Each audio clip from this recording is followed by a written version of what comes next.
and welcome to learning session number 5 of chapter number 3, which is life processes in living organisms part 2. So far in this chapter, we had seen the introduction and we had seen asexual reproduction in unicellular as well as multicellular organisms. Okay, and in the last learning session, we had seen sexual reproduction in plants and we had only seen parts of flower. And why did we see flower? बात यहाँ पे sexual reproduction of plants की हो रही है, तो यहाँ flower कहाँ से आ गया? So we had seen in the last learning session, right, कि flowers is the basic structural unit of sexual reproduction in plants. तो जो कुछ भी sexual reproduction होने वाला है plants में वो flower के through होने वाला है. That's why we had seen various parts of flower. Okay.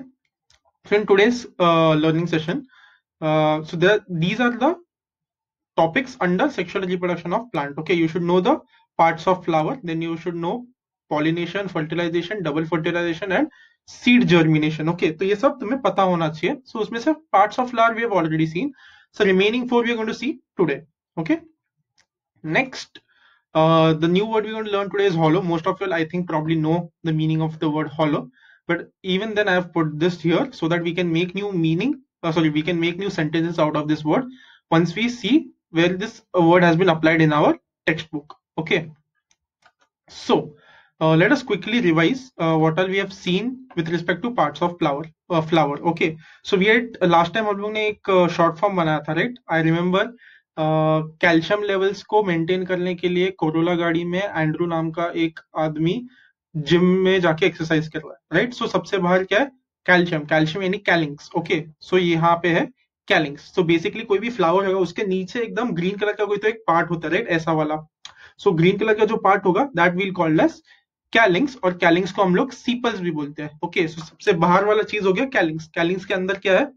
Calcium का लेवल मेंटेन करने के लिए कोरोला गाड़ी में. Okay, so corolla is inside calyx. So corolla is this, यहाँ पे लिखा.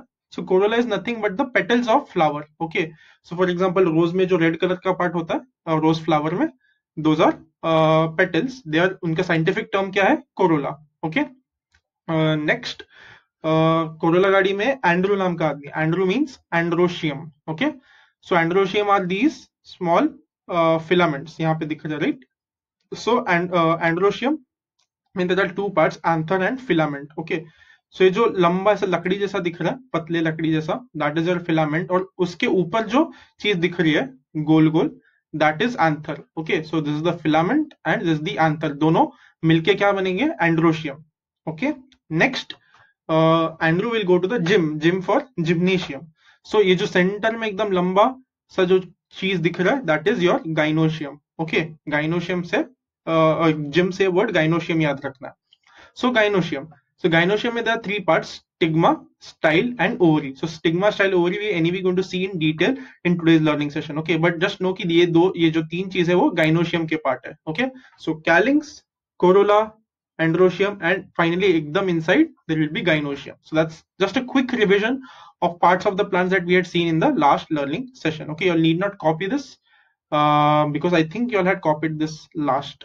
I think today I'll ask you all to copy. So right now don't copy. Okay, next, so now we have zoomed in. Okay, पिछले slide में यहाँ पे, सो ये जो part है सबसे अंदर वाला पार्ट गाइनोशियम, सिर्फ उसको अभी हम लोग देख रहे हैं, बाकी सब चीज को हटा रहे हैं हम लोग डायग्राम से, और सिर्फ ये जो सबसे अंदर वाला पार्ट है, सेंटर वाला part which is your gynoecium, we are seeing a zoomed in look. एकदम जूम करके हम लोग सिर्फ गाइनोशियम को देखने वाले हैं नेक्स्ट स्लाइड में. Okay, so this is how your gynoecium will look like, right? So members of gynoecium are called as carpels. ठीक है, सो इसके अंदर जो कुछ भी छोटे छोटे पार्ट्स है they will be known as carpels. Next, these may be separated or united. ये अलग अलग भी हो सकते हैं या फिर एकदम साथ में चिपके हुए भी हो सकते हैं. It depends on the type of flower, type of plant. Okay. Next, ovary is present at the basal end of each carpel. Basal end मतलब क्या? बेस पे. Okay, बेस यानी सबसे नीचे. So सबसे नीचे क्या होगा? हर कार्पेल के it will be ovary. So ये जो पूरा बड़ा सा पार्ट है इसको ovary बोलेंगे. Okay. Next, a hollow style comes up from the ovary. Okay, a hollow style. So ये जो पार्ट है this is known as style. Okay, उसको हॉलो बोला. हॉलो मतलब अंदर से खोखला, अंदर कुछ भी नहीं है. It is empty from the inside, उसका मतलब है hollow. Okay, so the style is empty from the inside, अंदर भरा हुआ नहीं है ये. सो ये कहां से आ रही है? ओवरी में से ऊपर आ रहा है. Okay, next, stigma is present at the tip of the style. So ये जो स्टाइल है उसके एकदम टिप पे, एकदम टॉप वाले एंड पे, जिसको हम टिप बोल रहे हैं, उस पे होगा stigma. Okay, so this top portion is called as stigma. और यहाँ पे ये जो व्हाइट कलर का चीज दिख रहा है, what is that? Just a pollen grain. Okay, so pollen grain is going to come from anther, that will see ahead. But ये क्या है, व्हाइट जो पार्ट है वो pollen grain, it is not stigma. Stigma बस ये green colour का top का पार्ट है। Okay, so ovary contains one और मेनी ओव्यूल्स। सो यहाँ पे जो छोटे छोटे ओवल्स दिख रहे हैं, ओवल शेप के होते हैं ना, उसको बोल रहे हैं हम लोग ovules. Okay, ovary has many ovules. Next, embryo sac is formed inside ovule by meiosis. तो ये जो ओव्यूल्स है उसके अंदर एम्ब्रियो सैक बनने वाला है। सो अगेन एम्ब्रियो क्या हम लोग ने देखा था, right? I think we had studied that two haploid cells come together and they make a diploid cell. That diploid cell then converts into zygote, and that zygote is then converted into embryo using mitosis, right? So embryo sac मतलब वो जो embryo form हो रहा है after, so zygote जब mitosis से divide होके embryo बन जाएगा, embryo को कहीं पे तो रखना पड़ेगा, right? So जो थैली में रखा है उसको basically sac बोल रहे हैं। Okay, actual में प्लास्टिक का थैली नहीं है वो, but it's kind of a covering which they are calling as sac. Okay, so embryo sac क्या है? embryo को रखने के लिए एक कोई तो covering है। Okay, so embryo sac कहाँ पे मिलेगा? It is formed in each ovule by mitosis. So इन छोटे छोटे ovules के अंदर mitosis, again we have seen, right, what is mitosis and meiosis. So ये meiosis से form हो रहा है, not by mitosis. mitosis से जाइगोट से एम्ब्रियो फॉर्म हो रहा है, और एम्ब्रियो सैक जो ओव्यूल के अंदर फॉर्म हो रहा है, that is being formed by meiosis. Okay, so that's your embryo sac inside ovule. Last, each embryo sac consist of a haploid egg cell, one यानी one, right, a haploid egg cell and two polar nuclear. अभी haploid egg cell तो समझ में आता है, right? Haploid क्यों, ये हम लोग ने लास्ट लर्निंग सेशन में देखा था, क्योंकि हैप्लॉइड जब साथ में आता है तो डिप्लॉइड बन जाएगा, और अगर समझो डिप्लॉइड साथ में आ जाएगा तो टेट्राप्लॉइड बन जाएगा, और टेट्राप्लॉइड जेनेटिकली अनस्टेबल होता है, इसलिए वो हैप्लॉइड होना चाहिए, राइट? और एग सेल का मतलब क्या है? Because it's sexual reproduction, the two egg cells are going to combine together and they are going to make a new individual. So haploid egg cell तो समझ में आता है, ये क्या नया चीज है? हैप्लॉइड पोलर न्यूक्लियर, इसका क्या मतलब है, इसका क्या जरूरत है? So right now I am not going to tell you all, okay, I will tell you all in the next few slides, but right now just know कि हर एम्ब्रियो सैक के अंदर, each embryo sac consists of एक यानी एक haploid egg cell और दो haploid polar nuclear. Okay, ये nuclear का क्या मतलब है? एक जब होगा singular then we call it as nucleus, और एक से ज्यादा होगा we will call it as nuclei. Okay, nucleus singular, nuclei plural. Okay, so again बहुत सारी चीजों के अंदर चीजें, चीजों के अंदर चीजें, चीजों के अंदर चीजें है, right? That's why I have made a diagram. Okay, so just to make it more clear. So flower के अंदर होगा गाइनोशियम, विच इज, और गाइनोशियम की जो एलिमेंट्स है उसको हम लोग कार्पेल्स बोलते हैं, राइट? सो फ्लावर के अंदर होगा गाइनोशियम, गाइनोशियम के अंदर होगा ओवरी, ओवरी के अंदर होगा ओवल शेप के ओव्यूल्स, ओव्यूल्स के अंदर होगा एम्ब्रियो, एम्ब्रियो जो एम्ब्रियो सैक जो बनता है मियोसिस से, एंड एम्ब्रियो सैक के अंदर होगा one haploid egg cell and two haploid polar nuclear. Okay, so ये काफी इजीली हम लोग को पता चल जाता है किसके अंदर क्या बन रहा है। Okay, so just make sure you are copying this so that it's easy for you all to remember अलग अलग parts of gynoecium. Okay, next, pollen grains from anther are transferred to the stigma. This is called as pollination. अभी anther कहाँ पे है? Anther we haven't discussed in detail, right? So let me go back यहाँ पे। So androecium के दो parts, right? Anther and filament. Filament ये basically लंबी लकड़ी जैसी चीज है, और उसके टॉप पे जो चीज है उसको हम लोग एंथर बोल रहे हैं। तो एंथर में पोलन ग्रेन्स बनने वाले, ओके, और ये पोलन ग्रेन्स यहां से लेके स्टिग्मा पे ट्रैवल करने वाले। So pollen grains will come from here and travel till stigma. Okay, next, so pollen grains from anther are transferred to stigma. This is called as pollination. So first जो हमारा process है ये हम लोग ने पढ़ लिया. So this is the definition of pollination. So you all should know the definition of each small steps. Okay, so what is pollination? Pollination is the transfer of pollen grains from anther to the stigma. Okay, so that is your pollination. So यहाँ पे अपना pollen grain आ चुका है. Next, pollination occurs with the help of abiotic agents. Again, what is biotic? Biotic मतलब जो जिंदा है, the things which are living. Okay, so उसका ऑपोजिट है एबायोटिक। एबायोटिक यानी non living. Okay, so wind non living है, water non living है, तो विंड की वजह से वो जो एंथर के ऊपर जो पोलन ग्रेन्स है, that can go on the stigma of gynoecium, right. हवा हो सकती है, फिर पानी की वजह से भी हो सकता है वो। सो कुछ ना कुछ होना चाहिए ना जो एंथर से पोलन ग्रेन को लेके गाइनोशियम के स्टिग्मा तक ट्रांसफर करेगा। वो कैसे ट्रांसफर होगा? अपने आप तो ट्रांसफर नहीं होगा, हवा में उड़ नहीं सकता है वो अपने आप से। सो कुछ ना कुछ तो हेल्प लगेगी उसको। सो क्या हेल्प कर सकता है उसको ट्रांसफर करने के लिए? विंड, हवा से हो सकता है, वाटर से हो सकता है, एंड बायोटिक एजेंट, ये सब एबायोटिक हो गया। एबायोटिक यानी नॉन लिविंग। जो लिविंग थिंग्स है वो कैसे ट्रांसफर कर सकते हैं? Insects and other animals. If you remember बीज का क्या काम है? बीज बेसिकली फ्लावर्स के अंदर जाके उसमें से जो कुछ भी नेक्टर होता है वो नेक्टर कलेक्ट करके अपने हनी बी में डालते, राइट। सो अभी जो नेक्टर कलेक्ट करते समय एक फ्लावर से दूसरे फ्लावर में जा रहे हैं वो लोग, तब यहाँ का एक पोलन ग्रेन उठा के वहां के दूसरे फ्लावर में पोलन ग्रेन ट्रांसफर कर सकते हैं वो लोग। सो that is one example. They also say कि अगर बीज का पॉपुलेशन कम हो गया हमारे अर्थ से, it will be very difficult for us to farm, क्योंकि फार्मिंग के लिए also you need those pollen grains travelling from flower to flower, right. So those are important parts of our ecosystem. Again, ecosystem क्या होता है? We had seen in I think environmental management chapter, right? Ecosystem में हर एक component काफी important होता है. Okay? So pollination किसकी वजह से होने वाला है? Abiotic agents जैसे कि wind and water, and biotic agents जैसे कि insects and other animals. Okay? So pollen के लिए अभी हमारा stigma पे आ गया है. Next,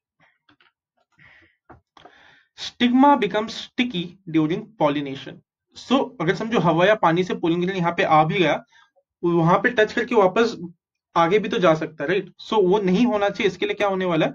stigma will be sticky. तो एक बार वहां पे अटक गया पोलन ग्रेन तो वापस उड़ के चले नहीं जाएगा, या फिर दूसरा एक बी आके वहां से उठा के दूसरे जगह पे लेके नहीं जाएगा उस पोलन ग्रेन को। ओके, इसलिए स्टिग्मा स्टिकी हो जाता है।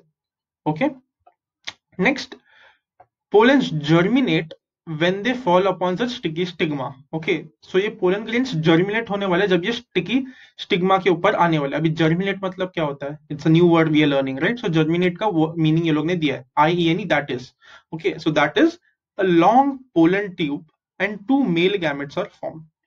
ओके, दो चीजें फॉर्म हो रही है। एक तो एक ट्यूब फॉर्म होने वाला है, वो जो स्टिग्मा है, स्टिग्मा से लेके नीचे तक एक ट्यूब फॉर्म होने वाली है। That's one thing which is forming. And second thing which is forming is 2 male gametes. Okay, again यहाँ पे तुम लोगों को सवाल आना चाहिए कि सेक्सुअल रिप्रोडक्शन में you need 1 male gamete and 1 female gamete. 1 male gamete and female gamete, when they unite you get a new organism, right? So 2 male gametes क्यों आए? Think about it. Sexual reproduction के लिए you need 1 male gamete, 1 female gamete. यहाँ पे 2 male gametes क्यों बने हैं? I hope you all are trying to make connection की पिछले आई थिंक 2 स्लाइड्स पहले हम लोग ने देखा था कि टू हैप्लॉइड पोलर न्यूक्लियाई भी फॉर्म हो रहे हैं। सो शायद उससे कुछ कनेक्शन हो सकता है। I am right now not telling you all, okay, but just see कि यहाँ पे कुछ तो गड़बड़ हो रही है। यहाँ पे एक मेल गैमेट की 2 मेल गैमेट्स फॉर्म हो रहे हैं। ओके, सो जर्मिनेशन। जर्मिनेशन मतलब क्या? जर्मिनेशन मतलब formation of a tube and formation of 2 male gametes. Okay, the pollen tube carries male gamete. So tube में से क्या जाने वाला है? ये पॉलिनेशन में जब पोलन ग्रेन में से 2 मेल गैमेट बनने वाले हैं, उस ट्यूब में से नीचे ओवरी तक जाने वाले हैं। Okay, so you can see a tube which has been formed here, and उसके अंदर से 2 मेल गैमेट्स नीचे ट्रैवल कर रहे हैं। Okay, the pollen tube reaches the embryo sac via style. So again embryo sac किसके अंदर होता है? एम्ब्रियो सैक होता है ओव्यूल्स के अंदर। ओव्यूल्स किसके अंदर होता है? ओवरी के अंदर।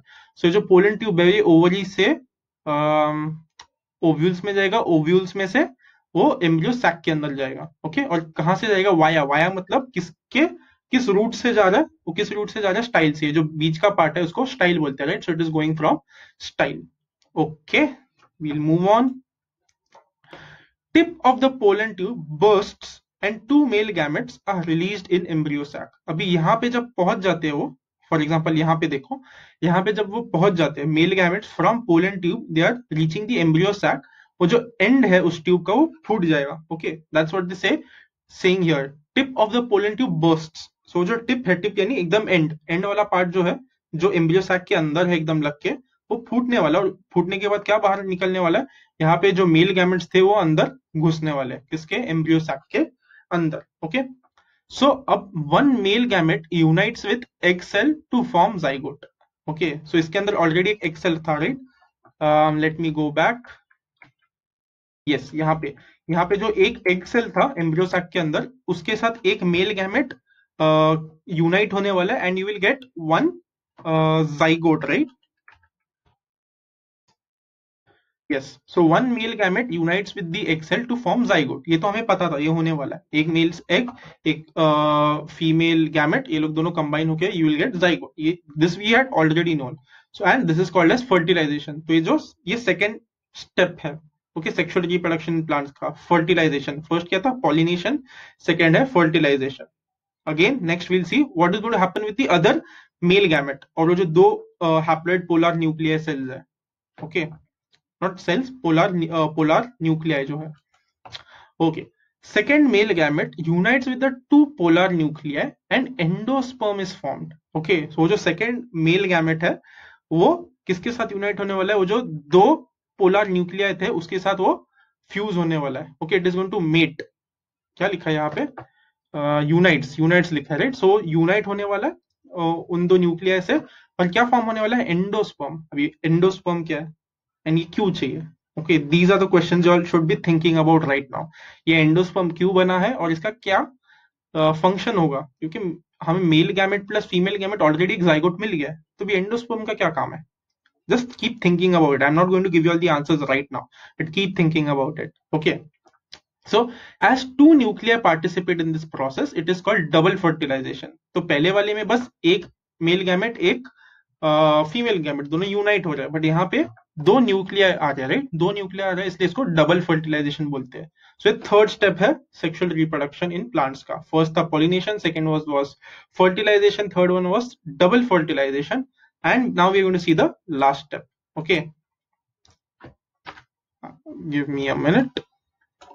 Okay, let me just explain this diagram also. Okay, वो जो top bottom right में, so यहाँ पे if you see this the pollen tube, ये pollen tube burst होके दो male gametes अंदर चले गए, and then two male gametes are going one male gamete is going to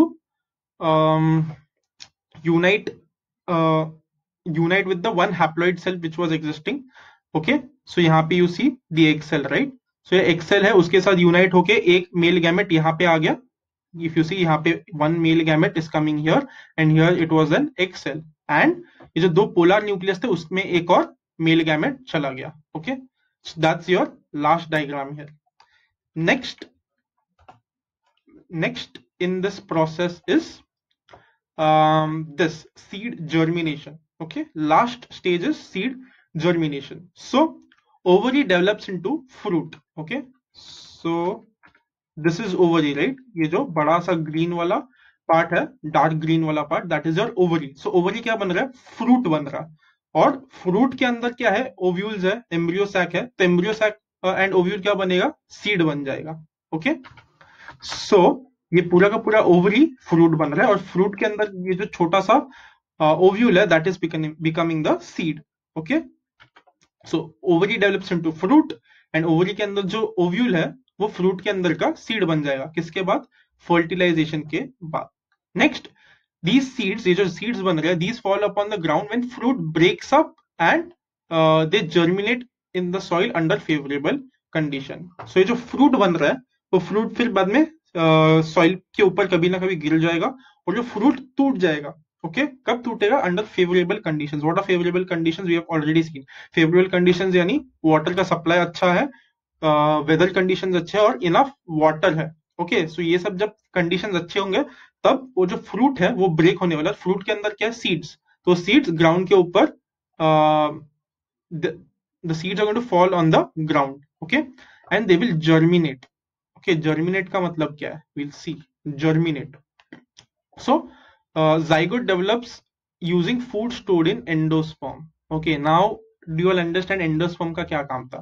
So basically endosperm is going to store food for the seed. Okay, it is going to store food for the zygote. So male और female gamete जब combine हुए थे, then you all got a zygote. उस zygote को develop करने के लिए, उस zygote को ग्रो करने के लिए कुछ तो फूड लगेगा, that food will be stored in endosperm. That's the importance of that second male gamete and the two polar nuclear. उनमें से एंडोस्पर्म बनने वाला है और एंडोस्पर्म में फूड स्टोर होने वाला है. Okay, and thus a new plant is formed. This is seed germination. So what is seed germination? ये जो पूरा प्रोसेस है, फ्रूट ब्रेक होना, फ्रूट में से सीड्स ग्राउंड पे आ जाना, फिर बाद में फेवरेबल कंडीशंस में जर्मिनेट करना. जर्मिनेट का मतलब क्या है? जाइगोट डेवलप होना using the food from endosperm. All this entire process is called as seed germination, and this is your last step in sexual reproduction in plants. कौन से 4 steps थे? फर्स्ट वाज पॉलिनेशन, एंथर में से pollen grain stigma के ऊपर जा रहा है. सेकेंड वाज पॉलिनेशन, उसके बाद क्या था? It was fertilisation. What is fertilisation? उस पोलन ग्रेन में से 2 मेल गैमेट्स निकल के पोलन ट्यूब में से ओवरी में जाने वाले, ओवरी में से एम्ब्रियो सैक में वो बर्स्ट होके वो जो मेल गैमेट से अंदर जाने वाले, वो मेल गैमेट और 1 हैप्लॉइड एग सेल, वो लोग दोनों यूनाइट होके हम लोग को मिलेगा एक zygote. That is your fertilisation. Next, दूसरा जो मेल गैमेट है, that is going to combine with the 2 polar nuclei, that is double fertilization. So that's your third step, and fourth step is your seed germination. Okay, so fruit जो है ovary जो fruit बन रहा है वो break होने वाला, और उसके अंदर से ओव्यूल जो सीड बन रहा है वो ग्राउंड पे जाके it is going to grow. The zygote is going to develop using the food stored in endosperm. Okay, so that's your sexual reproduction in plants. Okay, so there is an end of chapter question given on page number 35 of your textbook. Okay, so question क्या है? Sketch the label diagrams, and उसका C question है, C part of the question, flower with its sexual reproductive organs. तो ये diagram तुम लोग को draw करना है. Okay, and if you see this diagram is it's a little different from what is given in your textbook. Okay, so textbook में भी थोड़ा प्रॉब्लम था और इस डायग्राम में भी थोड़े प्रॉब्लम्स है. ओके, सो फर्स्टली इसका क्या एडवांटेज है इस डायग्राम का, कि वो लोग ने गाइनोशियम को बहुत अच्छे से मार्क किया. So stigma, style and ovary, ये तीनों को गाइनोशियम बोलते हैं, and it is also known as carpel. Okay, next, anther और फिलामेंट दोनों को साथ में एंड्रोशियम बोलते हैं, and it is also known as stamen. तो ये बहुत अच्छे से लेबल किया है, बट यहाँ पे कुछ चीजें लेबल नहीं की है. फॉर एग्जाम्पल ये जो नीचे का कैलिंग्स है, कैलिंग्स को वो लोग ने लेबल नहीं किया है, और यहाँ पे जो कोरोला है विच इज योर पेटल्स, उसको भी वो लोग ने लेबल नहीं किया. So when you draw this diagram in your notebooks, make sure you are labeling this as well as your calyx and corolla. Okay, so make sure you are drawing this diagram in your notebooks. And that's it for this learning session. The word we learned today was hollow. Hollow meaning having a hole or empty space inside. So make sure you are also making sentences from this word. And that's it for this learning session. I hope you all understood this learning session. And also one thing I wanted to tell you all was many of these things you all are not noting down, right? इसमें से ये जो पूरा part है तुम लोगों ने कुछ भी नोट नहीं किया नोटबुक में, which is okay. तुम लोगों ने ये नोट किया ये डायग्राम, बट बाकी कुछ नोट नहीं किया. The reason is I am directly copy pasting this from the textbook here. So same जो textbook में दिया, I don't want you to write that again in your notebooks. That's why तुम लोग ने नोटिस किया होगा कि बहुत कम चीजें मैं लिखने बोल रहा हूँ. Okay, but make sure you are reading the textbook. अगर तुम लोग ये सब समझ के textbook read नहीं कर रहे हो, then there's no point in just understanding, because तुम लोग भूल जाओगे. If you want to score very good marks in board exams, you'll have to by heart the answers, and you'll have to read the textbooks very often. Bar bar textbook को read करना है. बस ये video देख के समझ के you won't be able to score very good in the board exams. Okay. Okay, that's it for this learning session, and I'll see you all in the next learning session. Till then, peace.